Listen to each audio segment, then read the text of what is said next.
Assalamu alaikum. Today is our third chapter of biology, which is called a biodiversity. What is biodiversity? Biodiversity is a composition of two words.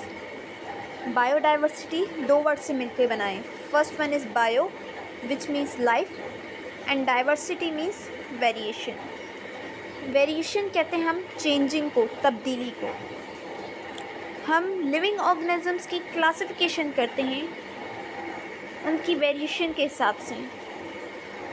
Classify क्यों करते हैं हम living organisms को? जैसे plants हैं उनका अलग group है, एनिमल्स हैं उनका अलग ग्रुप है, फंजाई है उनका अलग ग्रुप है. मीन्स हमने जो लिविंग स्पीशीज़ हैं, जो भी जितने भी जानदार अशिया हैं, उनको हमने ग्रुप्स में डिस्ट्रीब्यूट कर दिया. क्यों डिस्ट्रीब्यूट कर दिया? उसका एक ही मेन पर्पस होता है ताकि हम उनकी स्पेसिफ़िक स्टडी कर सकें. स्पेसिफ़िक स्टडी से क्या मुराद होता है कि for example plants, animals, fungi, bacteria, micro organism, अगर हम इन सबको एक ही ग्रुप में रख दें तो उनकी स्टडी करना काफ़ी हार्ड हो जाएगा. सबके कैरेक्टर्स इंटरमिक्स हो जाएंगे आपस में. हम आइडेंटिफाई नहीं कर पाएंगे कि ये प्लांट का कैरेक्टर इसमें है और ये एनिमल का भी है, तो इनमें कौन सा डिफरेंस है. मीन्स काफ़ी हमें मुश्किलात का सामना करना पड़ेगा. तो जो मेन पर्पस होता है क्लासिफिकेशन का वही यही होता है कि हम उनकी स्पेसिफ़िक स्टडी अच्छे तरीके से कर पाएँ. इस वजह से हम उनको क्लासिफाई करते हैं लिविंग ऑर्गेनिजम्स को. It is defined as variety and variability of life that exist in the earth. Biodiversity actually होता क्या है? Variety and variability of life that exist in the earth. इस ज़मीन पर बहुत सारे जानदार अशिया रहते हैं. प्लांट्स रहते हैं, एनिमल्स रहते हैं, माइक्रो ऑर्गेनिजम्स रहते हैं. ये सारे वैरायटी में हैं, सब एक जैसे नहीं हैं, सब एक दूसरे से मुख्तलिफ हैं. इट मीन्स इनकी डिफ्रेंशिएट प्रेजेंट है, ये वैरायटी में रह रहे हैं. It refers to the variety of living species on earth. Living species are plants, animals, bacteria and fungi. Living species हमारे पास plants, animals, bacteria और fungi होते हैं. Biodiversity is the measure of variation at the genetic, species and ecosystem level. Biodiversity का क्या role है कि वो measurement करता है वेरिएशन की. मीन्स कौन सा एनिमल दूसरे एनिमल से कितना डिफरेंट है. वो डिफरेंट है तो वो किस लिहाज से डिफरेंट है. उसकी जेनेटिक बेसिस पे वेरिएशन होती है, उसकी स्पीशी पे, उसके इकोसिस्टम लेवल पे. जेनेटिक बेसिस पे कैसे होती है कि उसका एक एनिमल दूसरे एनिमल से जीन्स के लिहाज से कैसे कितना डिफरेंट है. और स्पीशी लेवल कि एक कैट की स्पीशी दूसरी कैट की स्पीशी से कैसे डिफरेंट है. इकोसिस्टम लेवल जो एनिमल्स पानी में रह रहे हैं, ज़मीन पे रह रहे हैं, वो एक दूसरे से कैसे डिफरेंट है. या जो जंगलात में रह रहे हैं या जो घरों में रह रहे हैं पेट्स, वो एक दूसरे से किस तरह से डिफरेंट है. मीन्स इकोसिस्टम जो हमारा माहौल है वो वैरायटी पे बहुत ज़्यादा असर डालता है.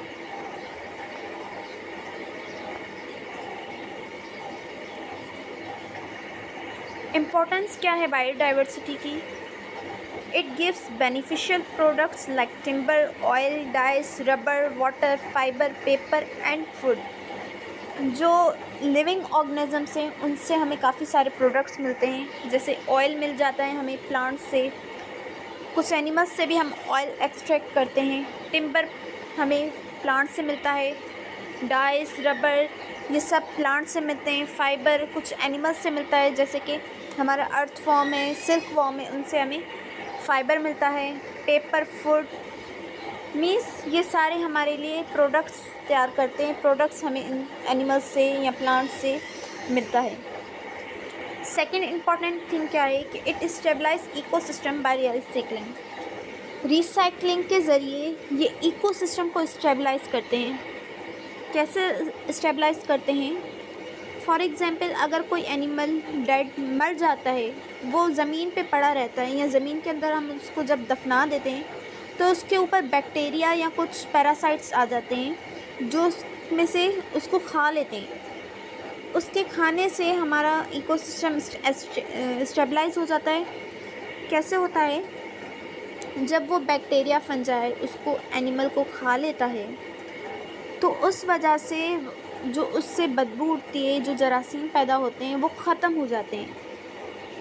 मीन्स ये एक इकोसिस्टम को स्टेबलाइज कर रहा है। सेकंड एग्जांपल ऐसे ले लें कि जैसे कि अगर हमारे समंदर में पानी है, वो भाप की सूरत में ऊपर जा रहा है। जब वो ऊपर जा रहा है तो वो बादलों में जमा हो जाता है पानी। बादलों में जमा होने के बाद वो बारिश की सूरत में नीचे ज़मीन पे आता है।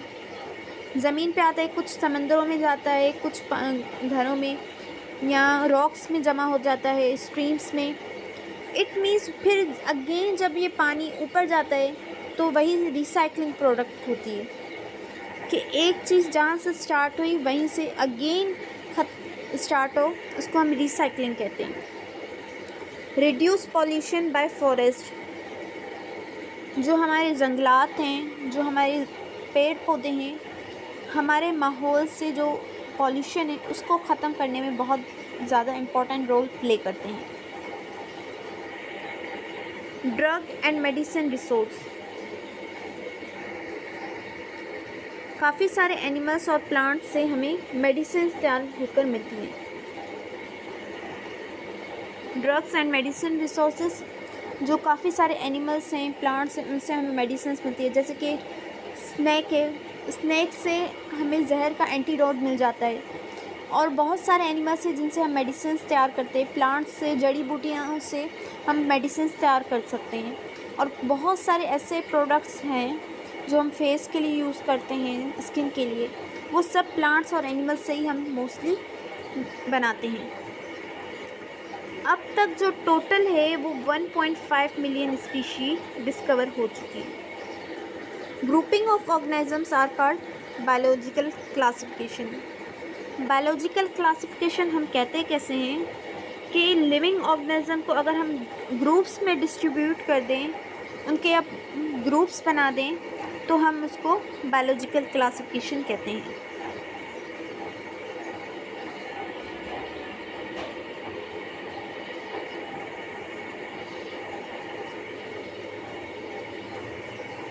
प्रिंसिपल्स ऑफ क्लासिफिकेशन,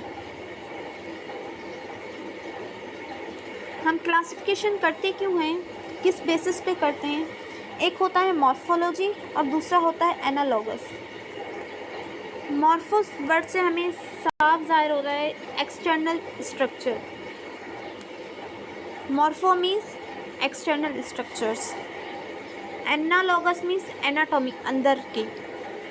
ऐसे ऑर्गन्स जो दिखने में एक जैसे हों मगर वो काम अलग अलग करते हों, उनको हम मॉर्फोलॉजी कहते हैं। जो स्ट्रक्चर्स दिखने में एक जैसे हों मगर वो काम अलग अलग करते हों, उनके फंक्शंस दूसरे हों, उनको हम मॉर्फोलॉजी कहते हैं। अगर हम एग्जांपल ले लें ह्यूमन का हैंड का, कैट की हैंड का, तो उनकी अगर एनाटॉमी, उनकी बोन्स देखें, उनकी कंपोजिशन देखें, तो ये दोनों बोन्स के लिहाज से एक जैसे हैं।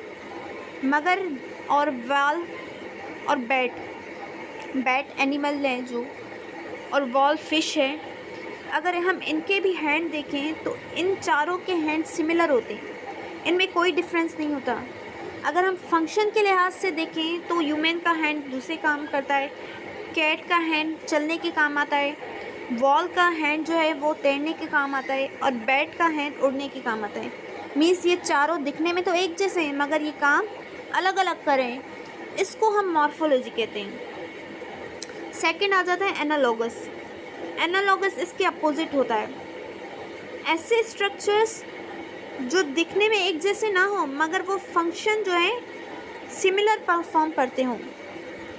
यहाँ पर मिस्टेक है, different, similar in function but different in structure. ऐसे ऑर्गन्स जो दिखने में एक जैसे ना हो मगर वो काम एक जैसे करते हो। जैसे कि बैट के विंग्स देख लें, बर्ड के देख लें और बटरफ्लाई के, ये तीनों उड़ने के काम आते हैं। मगर अगर हम इनको बज़ाहिर देखें तो बैट का विंग, बर्ड का विंग और बटरफ्लाई का विंग, ये तीनों एक दूसरे से बहुत ज़्यादा मुख्तलिफ हैं। तो इसको हम कहते हैं एनालॉगस। नेक्स्ट है टैक्सोनॉमिक हायरार्की। हायरार्की कहते हैं आबाओ अजदाद या नस्ल को।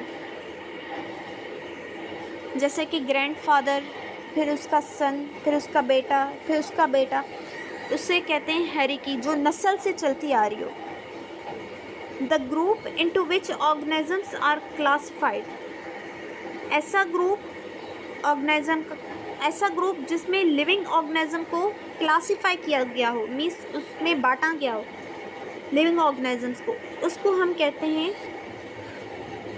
कहते हैं टैक्सोनॉमिक क्लासिफिकेशन या टैक्सोनॉमिक हायरार्की। जो टैक्सोन वर्ड है वो सिंगुलर होता है और टैक्सा प्लूरल को कहते हैं।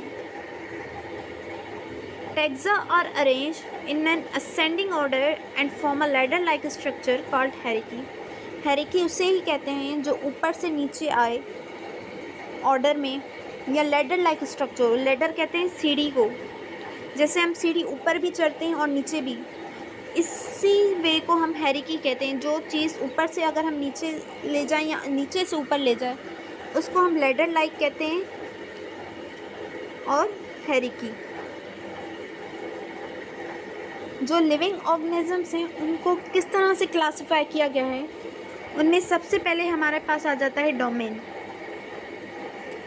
डोमेन जो है, ऐसा समझ लें कि फर्स्ट स्टेयरकेस, पहली सीढ़ी है जिसमें हम किसी एनिमल को रखते हैं, जर्नल एनिमल को रखते हैं, पहली सीढ़ी है। अब तक जो है 3 डोमेन्स हैं। पहला है बैक्टीरिया, जिसमें हम बैक्टीरिया को कर रखते हैं। सेकंड है आर्चिया, जिसमें हम ऐसे लिविंग ऑर्गेनिज्म को रखते हैं जो एक्सटिंक्ट हो चुके हैं, जो मर चुके हों, जो अब इस वक्त ना हो प्रेजेंट। और थर्ड रखते हैं यूकैरियोटा। यूकैरियोटा कहते हैं जो लिविंग ऑर्गेनिज्म अब प्रेजेंट है, ट्रू एनिमल्स हैं। ये 3 डोमेन्स होते हैं। सेकंड जो स्टेयर है, सीढ़ी कह लें हम, वो होती है किंगडम, सेकंड लेवल। टोटल जो है 5 किंगडम्स हैं। Most level are called 5 kingdoms. 5 kingdom वो आगे जाके हम डिस्कस करेंगे कि कौन से 5 किंगडम्स हैं। थर्ड वन आ जाता है फाइलम, उसके बाद क्लास, ऑर्डर, फैमिली, जेनस और स्पीशी। स्पीशी मैंने आपको फर्स्ट लेक्चर में ही बताया था कि स्पीशी हम किसे कहते हैं। ऐसे लिविंग ऑर्गेनिजम्स जो आपस में इंटरब्रीड करके एक फर्टाइल ऑफस्प्रिंग पैदा करें, उसको हम स्पीशी कहते हैं। A group of living organisms which can interbreed and produce a fertile offspring is called species. Species के बाद आ जाता है एक जेनस। जो स्पीशी दिखने में एक जैसी हो, उनमें थोड़ा सा माइनर सा डिफरेंस हो, उनको हम ग्रुप बनाकर जेनस में रखते हैं। और जेनस से ऊपर आ जाता है फैमिली। मीन्स अब जो जेनस एक जैसे होंगे दिखने में, उनको हम फैमिली में रखेंगे। फिर जो फैमिलीज़ आपस में इंटर रिलेटेड होंगी, उनको हम ऑर्डर में रखेंगे। और फिर जो ऑर्डर आपस में एक जैसे होंगे, उनको क्लास में रखेंगे। और जो क्लास आपस में एक जैसी होंगी, उनको हम फाइलम में रखेंगे। और उसके बाद आ जाता है टॉप मोस्ट किंगडम। ये सारे हायरार्की हैं एनिमल्स के। इस अगर हम फिगर में देख लें डायग्राम में, तो ये किंगडम एनिमल्स के लिए, फिर फाइलम, फिर क्लास, फिर ऑर्डर, फैमिली, जेनस, स्पीशी, ये एनिमल्स के लिए था। मगर प्लांट्स में थोड़ा सा इससे डिफरेंट होता है कि किंगडम तो सेम होता है, मगर फाइलम की जगह प्लांट में हम डिवीज़न कहते हैं उसे। बाकी सब सेम होता है, क्लास, ऑर्डर, फैमिली, जेनस और स्पीशी। सिर्फ फाइलम की जगह हम प्लांट्स में डिवीज़न रखते हैं, बाकी सब सेम होता है।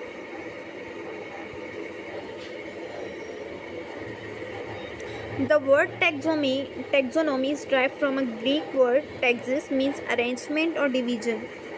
जो टैक्सोनॉमी वर्ड है वो दो वर्ड से मिलकर बना है, एक है टैक्सिस, दूसरा है नोमोस। टैक्सिस कहते हैं अरेंजमेंट या डिवीजन को, मीन्स एनिमल्स की डिस्ट्रीब्यूशन करना, उनको ग्रुप में रखना, वो टैक्सिस कहलाता है। फिर हमने जब उनको ग्रुप में रख दिया था, और सेकंड पॉइंट आ जाता है उनको अब नेमिंग देना, उन एनिमल्स को नाम देना कि वो जिस ग्रुप में हम उसको रख रहे हैं उसका क्या नाम है। तो nomos means naming method. The word taxonomy is derived from a Greek word taxis means arrangement or division, nomos means naming method। कि टैक्सोनॉमी वर्ड जो है ग्रीक लैंग्वेज से लिया गया है और ये दो वर्ड से मिलकर बना है। First one is taxis. Taxis की मीनिंग होती है अरेंजमेंट या डिवीजन, कि एनिमल्स को या प्लांट्स को या माइक्रो ऑर्गेनिज्म को डिवाइड करना या ग्रुप करना, अरेंज करना, वो टैक्सिस कहलाता है। और दूसरा वर्ड है नोमोस। जब हमने उनको डिवाइड कर दिया एनिमल्स और प्लांट्स या लिविंग ऑर्गेनिज्म को, तो उसके बाद उनको अब नेमिंग देना, जो वो ग्रुप में बनाए हैं, अब एक ग्रुप में फॉर एग्जांपल प्लांट्स को रख दिया, एक को एनिमल्स में रख दिया, एक माइक्रो ऑर्गेनिज्म का बना दिया, तो अब उनको ग्रुप को एक नाम देना, वो नेमिंग मेथड कहलाता है, जिसको हम नोमोस कहते हैं। Taxonomy is a branch of biology that refers to the process of classifying different living species. Taxonomy biology की एक ब्रांच है जिसमें हम लिविंग स्पीशीज़ को क्लासीफाई करते हैं। A taxon refers to a group of organism classified as a unit। कि ये जो टैक्सोन है वो एक ग्रुप है लिविंग ऑर्गेनिज्म का, जिसमें हम लिविंग ऑर्गेनिज्म को ग्रुप में बांट रखते हैं, क्लासिफाइड एज अ यूनिट, और उनको अलग अलग ग्रुप बनाकर इनको नेमिंग देते हैं। Taxonomic hierarchy is the process of arranging various organism into successful levels of the biological classification either in a decreasing or increasing order from a kingdom to species and vice versa। कि जो taxonomic hierarchy है यही बात है कि एक सीढ़ी की तरह है जिसमें हम लिविंग ऑर्गेनिज्म को रखते हैं, लेवल्स बना के रखते हैं, फर्स्ट सेकंड थर्ड, ये कहलाते हैं लेवल्स। कि एक लेवल बना के उनको क्लासिफाई करते हैं, फिर वो लेवल ऊपर से नीचे भी आ सकता है और नीचे से ऊपर भी, मीन्स डिक्रीजिंग कहते हैं कम होना, ऊपर से नीचे आना, और इंक्रीजिंग कहते हैं नीचे से ऊपर आना। जैसे अगर हम पहला डोमेन ले रहे हैं या किंगडम ले रहे हैं तो ऊपर से नीचे आएंगे तो लास्ट हमारे पास स्पीशी होगा। अगर हम नीचे से ऊपर जा रहे हैं तो स्पीशी से शुरू करेंगे और किंगडम या और डोमेन पे ख़त्म करेंगे। ये हो जाती है क्लासिफिकेशन जिनमें हम एनिमल्स को डिस्ट्रीब्यूट करते हैं।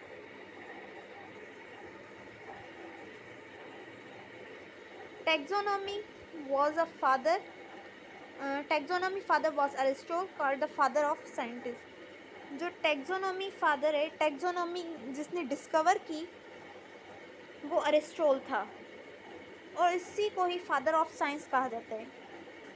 एरिस्टोटल फादर ऑफ साइंस भी है और टैक्सोनॉमी के फादर भी हैं। He classified all animals on his book.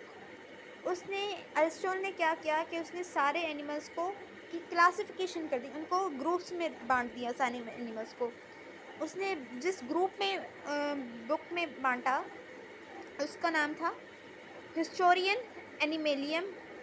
उस बुक का नाम है एरिस्टोटल की, जिसमें उसने एनिमल्स को डिस्ट्रीब्यूट कर दिया। हिस्टोरियन एनिमेलियम लैटिन में कहते हैं, लैटिन लैंग्वेज से। According to similarities animals with और without blood animals live on land and water. उसने जो क्लासिफिकेशन की एनिमल्स की, उसने इस बेसिस पे की कि जो एनिमल्स प्लांट्स में रहे, समंदर में रहे और जो ज़मीन पे रह रहे हैं उनको अलग अलग कर दिया। और कुछ एनिमल्स के पास जो ब्लड था और जो बगैर ब्लड के थे उनको अलग अलग कर दिया। इस बेसिस पे उसने एनिमल्स को डिवाइड कर दिया कि जो ज़मीन पे रह रहे थे और जो प्लांट पे पानी में रह रहे थे उनको अलग अलग ग्रुप में रख दिया, और जो बगैर ब्लड के थे और जो ब्लड के साथ थे उनको अलग अलग ग्रुप में रख दिया। ये अरिस्टोटल की क्लासिफिकेशन थी। अरिस्टोटल की एक और फेमस बुक है किताबुल अल हयान, जो ज़ूलॉजी पे है। ज़ूलॉजी में हम एनिमल्स की स्टडी करते हैं, तो ये अरिस्टोटल की एक फेमस बुक है किताबुल अल हयान, जिसमें उसने ज़ूलॉजी उसमें एनिमल्स के बारे में लिखा है। ये तो थी एक फर्स्ट किंगडम क्लासिफिकेशन के, एनिमल्स और प्लांट्स को एक ही किंगडम में रख दिया, बस उसने पानी में रहने वाले और खुश्की पे रहने वाले को अलग कर दिया। फिर आ जाती थी टू किंगडम क्लासिफिकेशन, जिसको कार्लस लिनियस ने डिस्कवर किया था 1758 में। उसने क्या किया था कि उसने दो किंगडम बना दिए थे, major kingdom are plant and animal kingdom for animals. दो किंगडम बना दिए थे, एक जिसमें एक में उसने प्लांट्स को रख दिया और दूसरे को एनिमल्स में। जितने भी जानवर थे उसने उसको एनिमल किंगडम में रख दिया कार्लस लीनियस ने, और जितने भी पौधे थे उनको प्लांट किंगडम ने रख दिया। तो ये थी two kingdom classification. Those having cell wall place in plant kingdom, those without cell wall in place in animal kingdom। अब प्लांट और एनिमल को कैसे आइडेंटिफाई किया जाए? पहली उसकी आइडेंटिटी होती है प्लांट की, कि जो प्लांट का सेल अगर हम देखें, सेल का स्ट्रक्चर, तो प्लांट के अंदर सेल वाल प्रेजेंट होती है, सेल मेम्ब्रेन के बाद सेल वाल।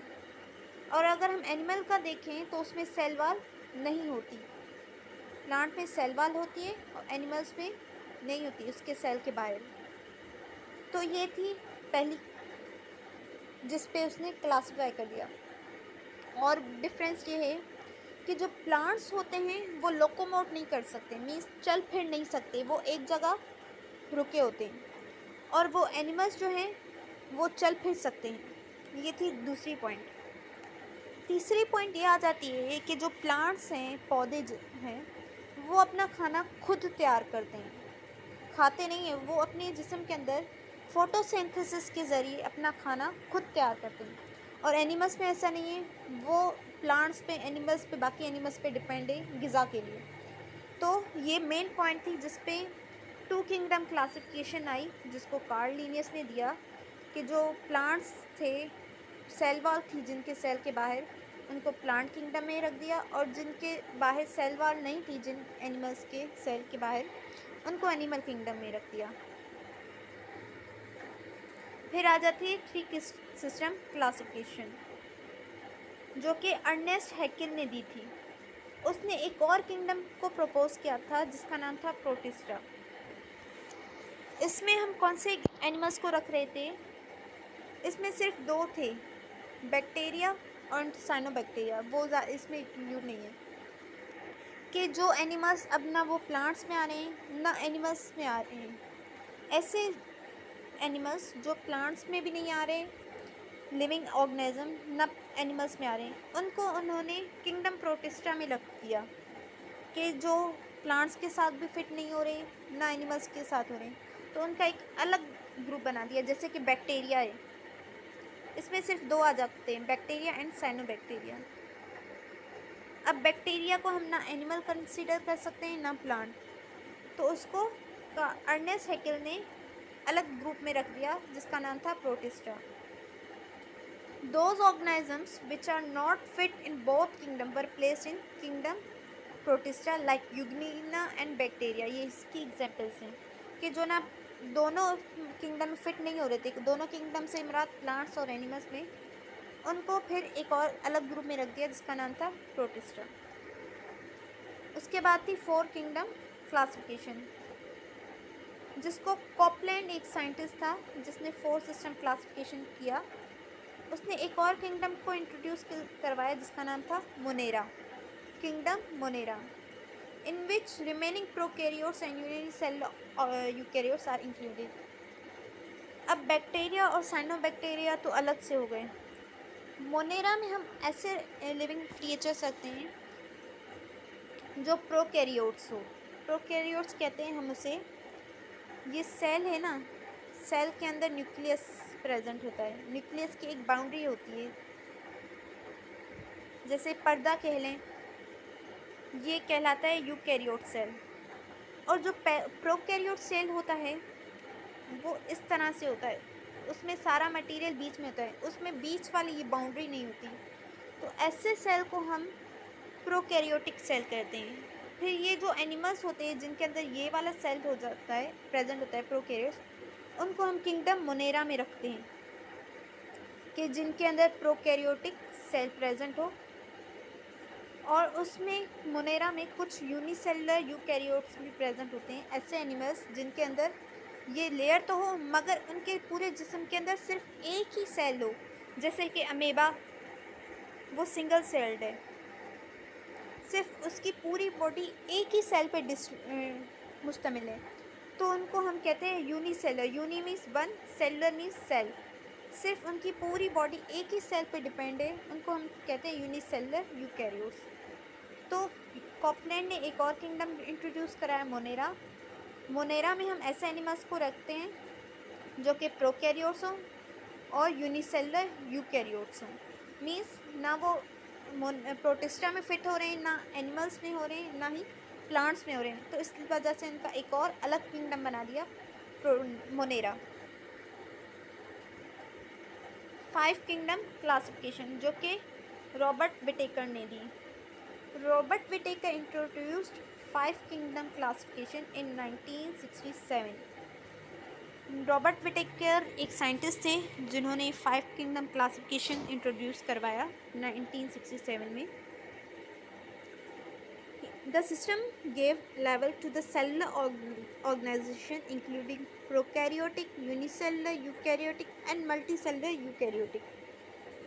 कि उसने किस बेसिस पे क्लासिफिकेशन की, कि जो प्रोकैरियोट्स हैं उनको अलग कर दिया, यूनिसेलुलर यूकैरियोट्स को अलग कर दिया और मल्टीसेलुलर को अलग कर दिया।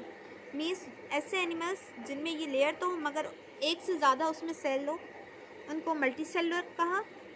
जिनके अंदर सिर्फ एक सेल हो वो यूनिसेलुलर, और जिन एनिमल्स के अंदर सेल के अंदर ये लेयर ना हो, सेल मेम्ब्रेन, न्यूक्लियर मेम्ब्रेन, उनको प्रोकैरियोट्स का। उनकी बेसिस पे एनिमल्स की डिस्ट्रीब्यूशन कर दी। उसके अलावा उनका न्यूट्रिशन मोड देखा, कुछ गोश्तखोर होते हैं, कुछ ऑटोट्रॉप्स होते हैं, कुछ लिविंग डेड मटेरियल से खाते हैं। मीन्स उनके मोड ऑफ न्यूट्रिशन के हिसाब से उनकी डिस्ट्रीब्यूशन की, जैसे कि फोटोसिंथेसिस, कुछ अपना खाना खुद तैयार करते हैं जैसे प्लांट्स, कुछ एब्जॉर्प्शन, इंजेस्शन, ये मोड ऑफ न्यूट्रिशन। इंजेस्शन कहते हैं जैसे कि हम इंसान खाना खाते हैं या जानवर खाते हैं। एब्जॉर्प्शन कहते हैं जो लिक्विड चीज़ों को या सकिंग के ज़रिए खाना खाते हैं। इनकी बेसिस पे उसने 5 किंगडम क्लासिफिकेशन कर दी। जो 5 किंगडम में उनमें से पहला है Monera, kingdom protista, kingdom fungi, kingdom प्लांटाई और किंगडम एनिमलिया। ये 5 किंगडम क्लासिफिकेशन उसने रॉबर्ट विटेकर ने 1967 में इंट्रोड्यूस करवाई।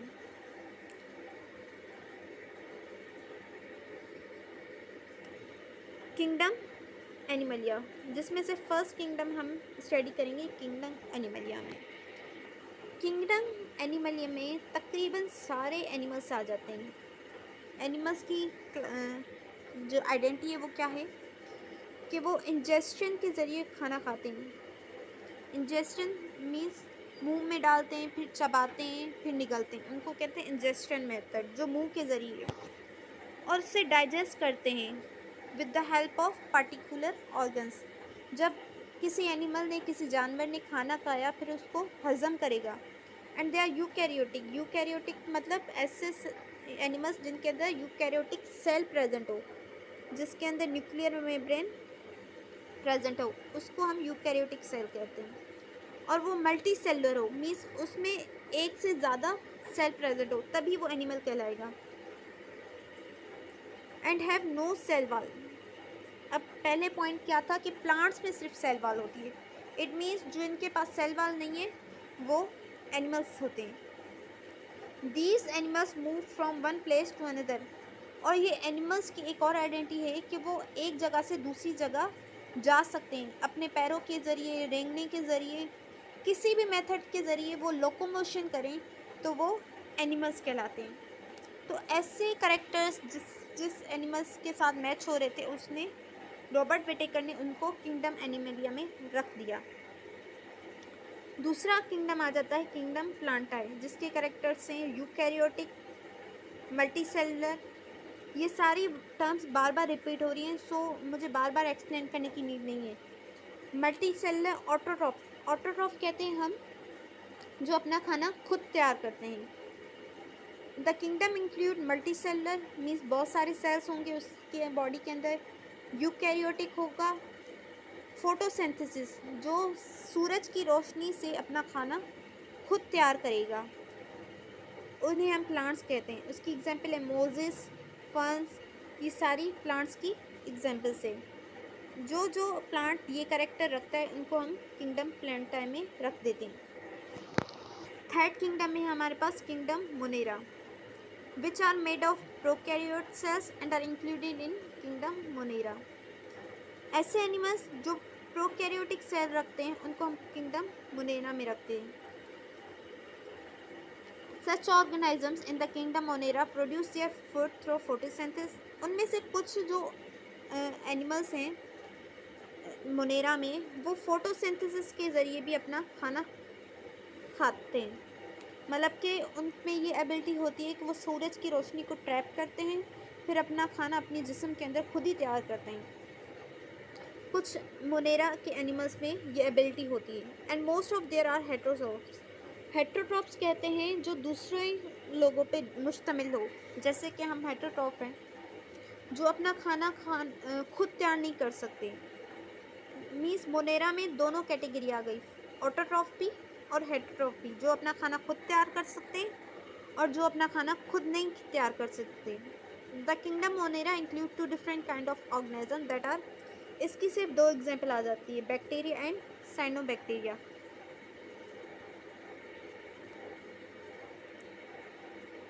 नेक्स्ट है किंगडम फंजाई, फोर किंगडम।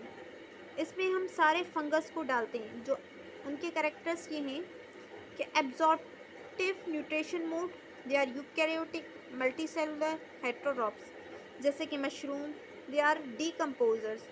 काफ़ी सारे ऐसे फंजाई होते हैं जो डीकम्पोजर्स होते हैं, मीन्स डेड बॉडी से अपना खाना खाते हैं। फंजाई आर हेट्रोट्रॉप्स, हेट्रोट्रॉप्स भी होते हैं जो अपना खाना खुद नहीं तैयार कर पाते, जैसे कि मोल्ड, यीस्ट, इनकी एग्जाम्पल्स हैं।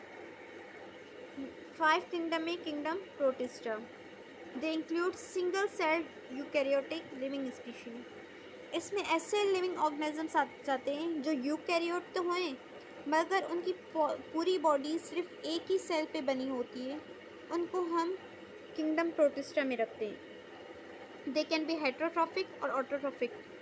इनमें भी दोनों कैटेगरी आ जाती है कि वो अपना खाना खुद भी तैयार कर सकते हैं और हेट्रोट्रॉफ भी होते हैं और खुद नहीं भी तैयार कर सकते। मोबाइल और इमोबाइल, मोबाइल और इमोबाइल से क्या मुराद है कि वो कुछ एनिमल्स उनमें से प्लांट्स की तरह होते, एक जगह जमा होते हैं, और कुछ मोबाइल, कुछ चल फिर सकते हैं, उनको हम प्रोटिस्टा कहते हैं। सिंगल सेल्ड और मल्टी सेलुलर, सोलो और नंबर ऑफ कॉलोनी। कुछ इसमें एक्सेप्शनल केसेस आ जाते हैं जो एक से ज़्यादा सेल पे मुश्तमिल होते हैं और ये कॉलोनी में रहते हैं, मीन्स एक अकेला नहीं रहेगा, 3-4 इकट्ठे रहेंगे कॉलोनी बनाकर। They are categorised into main categories, 3 main categories on they are obtain nutritions. ये 3 किस्म से खाना खाते हैं, 3 किस्म के होते हैं ये। Protista like consume other organism, protista की तरह के दूसरे जो जानदार हैं उनसे खाना लेना। पौधों की तरह होते हैं कि अपना खाना खुद भी तैयार करते हैं, और फंगस भी की तरह भी होते हैं जो डेड ऑर्गेनिज्म से खाना लेते हैं। मीन्स इनका मोड ऑफ न्यूट्रिशन प्रोटिस्टा का 3 तरह का होता है कि वो दूसरों से के एनिमल्स से भी खाना खाते हैं, जैसे कि हम फ़िश खाते हैं, ये दूसरा ऑर्गेनिज्म हो गया, दूसरा एनिमल हो गया, उससे भी खाते हैं, खुद अपना खाना भी तैयार करते हैं और डेड मटेरियल से भी खाना खाते हैं। ये डायग्राम है जिसमें एग्जांपल्स दी गई हैं कि एनिमल किंगडम में हमारे पास एग्जांपल है लाइन, प्लांट्स में ट्री, फंजाई में मशरूम, प्रोटिस्टा में अमेबा, यूग्लिना, पैरामीशियम और किंगडम मोनेरा में हमारे पास ये बैक्टीरिया हैं, ये सारे बैक्टीरिया हैं।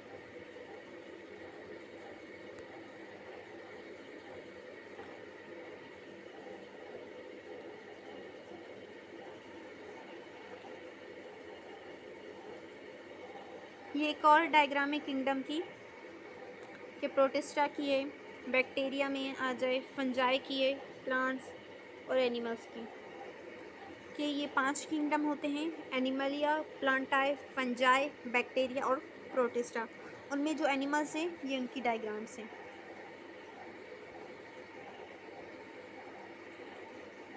ये एग्जाम्पल दी गई है ह्यूमन और ऑस्ट्रिच की, कि हम उनको क्लासिफिकेशन कैसे करते हैं। जैसे कि हमने फॉर एग्जांपल ह्यूमन की क्लासिफिकेशन करनी है, उनको किंगडम, फाइलम, एनिमल क्लास में रखना है।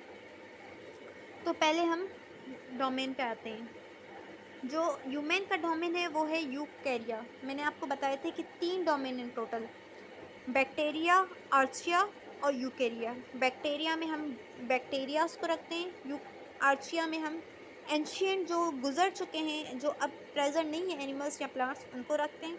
और यूकैरिया में ट्रू एनिमल्स या प्लांट्स रखते हैं जो अब प्रेजेंट हैं।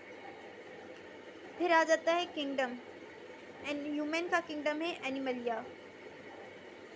देन फाइलम, फाइलम ह्यूमन का है कॉर्डेटा, क्लास मैमलिया, ऑर्डर क्या है ह्यूमन का प्रीमेट, फैमिली होमिनिडाई। फैमिली की एक आइडेंटिटी होती है कि उसके लास्ट में DAE होता है, फैमिली। जब किसी भी नेम के आगे DAE है तो वो समझ जाएं कि वो फैमिली है, किसी भी एनिमल की फैमिली है। फिर ह्यूमन का जीनस है होमो और स्पीशी है सेपियंस। जो जोलॉजिकल नेम है ना ह्यूमन का, वो होता है होमो सेपियंस। जोलॉजिकल नेम बनता है जेनस और स्पीशी को मिलाकर हम नाम देते हैं, उसको कहते हैं जोलॉजिकल नेम। अगर हम प्लांट्स को देखें तो वो बोटेनिकल नेम कहलाता है। ऑस्ट्रिच की अगर हम देख लें क्लासिफिकेशन, तो उसका भी डोमेन यूकैरिया है क्योंकि वो प्रेजेंट है। सॉरी, ये ऑस्ट्रिच एनिमल है, उसका किंगडम भी एनिमल है। Phylum Chordata, class apps. Apps क्यों कह रहे हैं? क्योंकि ये उड़ने वाला परिंदा है, उड़ने वाले हैं, उनके विंग्स हैं, उनको हम क्लास एप्स में रखते हैं। ऑर्डर स्ट्रोथिनोफॉर्म्स, स्ट्रोनिथॉर्म्स, और इसकी फैमिली है स्ट्रोनिथिडाई। डाई मीन्स फैमिली को रिप्रेजेंट करा है। जेनस स्ट्रूथियो और इसकी स्पीशी है कैमिलस।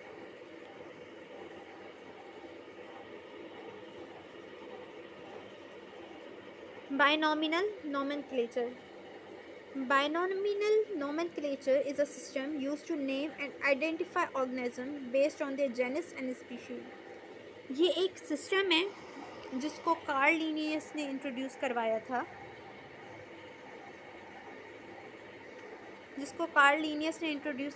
था, जिसको फादर ऑफ टैक्सोनॉमी कहा जाता है। अब पहले कौन था? अरिस्टोटल था। अब जो है फादर ऑफ टैक्सोनॉमी कौन है? Karl Linnaeus. उसने एक नोमेनक्लेचर, एक मेथड दिया था कि हम किसी भी एनिमल को नाम कैसे दें।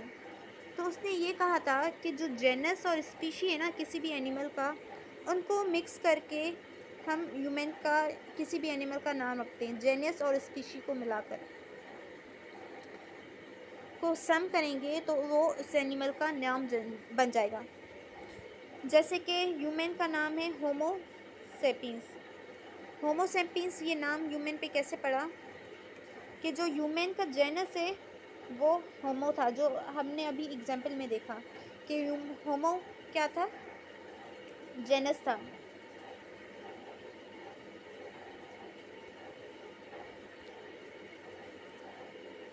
इसमें अगर हम देखें तो ह्यूमन का क्या है? जेनस होमो, और स्पीशी क्या है? सेपियंस। तो जेनस और स्पीशी को मिला दिया तो क्या बना? होमो सेपियंस। तो जो है ये इसका बायोलॉजिकल नेम है या जोलॉजिकल नेम कहलाते हैं ह्यूमन का। इट मीन्स जेनस और स्पीशी को अगर हम मिक्स करें तो वो किसी भी एनिमल का या प्लांट का नेम बन जाता है, जिसको एक साइंटिस्ट ने इंट्रोड्यूस करवाया जिसका नाम था कार्ल लिनियस, जिसे अब फादर ऑफ टैक्सोनॉमी कहा जाता है। About 2000 years ago, before a Swedish biologist named Carl Linnaeus came up with what is now recognized as the main system, उसने एक सिस्टम इंट्रोड्यूस करवाया जिसे बायनोमिनल नोमेनक्लेचर कहते हैं, जो कि कार्ल लिनियस ने इंट्रोड्यूस करवाया तकरीबन 2000 साल पहले, जिसमें उसने कहा कि हम किसी भी स्पीशी को, किसी भी ह्यूमन को, किसी भी एनिमल को, किसी भी प्लांट को नेम कैसे दें कि उसके जेनस और स्पीशी को ऐड करेंगे तो उसका नेम आ जाएगा। That's all